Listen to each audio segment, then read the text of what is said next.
جی میر صاحب، آپ کی اجازت سے اسٹوڈنٹس موجود ہیں جن کا میں نے پہلے بھی تعارف کرایا، اور خاص طور پر ناظرین پنجاب یونیورسٹی سے انہوں نے ہمیں جوائن کیا ہے، میس کمیونیکیشن پڑھ رہی ہیں، صائبہ علی ہیں ہمارے ساتھ. کیا سوال ہے آپ کے پاس؟ السلام علیکم.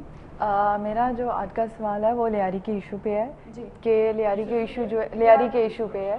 تو ایم کیو ایم جو کہ وہاں کی مطلب اس کی جو اوریجنیشن ہے وہ کراچی کی ہے، تو وہ کیوں نہیں ایکشن مطلب لیتی، کوئی گورنمنٹ کی توجہ جو ہے وہ اپنے طور پہ کیوں نہیں کوئی ایسا؟ میں نے کہا تھا کہ کراچی کے جو اصل باشندے تھے وہ وہی جو لیاری میں رہتے ہیں، اور ان کو جو ہم بعد میں گئے، ہم بھی گئے وہاں اور ہندوستان سے بھی لوگ ہجرت کر کے آئے، انہوں نے ایک طرح سے ایک کونے میں دھکیل دیا. میں کہتا ہوں کہ ریڈ انڈین بنا دیا، کوئی نوکریاں کوئی چیزیں ان کے لیے نہیں رکھی. پیپلز پارٹی چیمپئن بنی ان کے کاز کی، ان کے سب باتوں کی، لیکن ان کو بھی کچھ دیا نہیں ہے. جی ایم کیو ایم کی تو وہ کانسٹیٹوینسی نہیں ہے، حلقہ اثر ہی نہیں ہے. لیاری کا وہ علاقہ ہے جو پیپلز پارٹی کا ہے، جہاں بے نظیر بھی الیکٹ ہوئی ہے، اور بے نظیر کے علاوہ وہاں یہ بھی ہے کہ زرداری بھی الیکٹ ہوئے ہیں اور بلاول کو بھی الیکٹ کرنے کا مقصد تھا. تو یہ تو کانسٹیٹوینسی جو ہے وہ بیسیکلی جو ہے پیپلز پارٹی کی ہے. ایم کیو ایم اس پہ انٹرسٹ نہیں لیتی.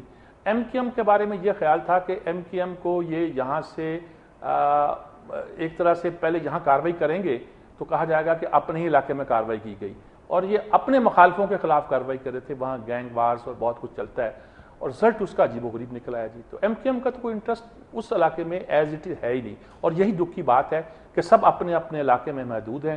اے این پی کا اپنے علاقے میں، پیپلز پارٹی کا اپنے علاقے میں، ایم کیو ایم کا اپنے علاقے میں، اب بیچ میں سنی تحریک والے بھی آ رہے ہیں ان کا اپنے علاقے میں، اب حقیقی والے بھی دوبارہ ایکٹیو ہو رہے ہیں. تو کراچی کو علاقوں میں، زونوں میں اپنے اپنے حلقہ اثر میں بانٹ کر ایک عجیب کیاس میں مبتلا کر دیا گیا ہے. ہمارا ایک ہی صحیح معنوں میں کاسموپولیٹن سٹی تھا، اس کا حشر ہم نے خراب کر دیا ہے. جی نوما ندیم، آپ کے پاس کیا سوال ہے؟ سر ابھی آپ نے بات کی کہ یہ بھی تربیلا میں پانی کی سطح جو کم ہو گئی، پانی سے بجلی بنانے کی بات ہوئی. ہمارے پاس کوئلے کے ذخائر بہت سے ہیں. پچھلے سال ڈاکٹر سمر نے بات کی تھی کہ ہمارے پاس کوئلے کے اتنے ذخائر ہیں کہ ہم 200-300 سال تک بجلی بنا سکتے ہیں. تو ہم اسے کیوں نہیں استعمال میں لے کر آتے بجلی بنانے کے؟ اصل یہ میں شروع سے ہی یہ بات سن رہا ہوں جی کہ وہ ذخائر ہیں ان کو استعمال کیا جائے. جرمنس کو بلایا تھا، انہوں نے کہا جی ہم یہ کر دیں گے. چائنیز کو بلایا تھا، انہوں نے کہا ہم یہ کر دیں گے. اچھا ہوتا نہیں رہا. مجھے کئی وزیروں نے کہا کہ صاحب منصوبہ ہے، میں ابھی ہو کے آیا ہوں چین میں، بس ابھی شروع ہونے والا ہے. کئی سال سے پھر یہ بحث شروع ہو گئی کہ یہ صوبے کے وسائل ہیں کہ یا وفاق کے وسائل ہیں، اس سے بحث کرتے رہے.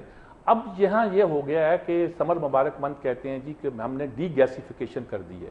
ڈی گیسیفیکیشن کا مطلب ہے جو کولا ہے اس کو زمین ہی میں گیس میں کنورٹ کر دیا جائے. وہ اس گیس کو اگر ہم شامل کر دیں اپنی گیس نیٹ ورک کے ساتھ تو ہماری گیس کی ضروریات بھی پوری کی جا سکتی ہیں. لیکن وہ اس کا زیادہ افیکٹو اثر چاہتے ہیں کہ وہاں پاور اسٹیشن قائم کر دیے جائیں. یعنی کہ جو ابھی انہوں نے کیا اس سے 50 میگا واٹ بجلی تو وہ کہتے ہیں پیدا کی جا سکتی ہے، اتنا پیسہ ہمیں آپ دے دیں. وہ پیسہ ہم ان کو دے نہیں رہے.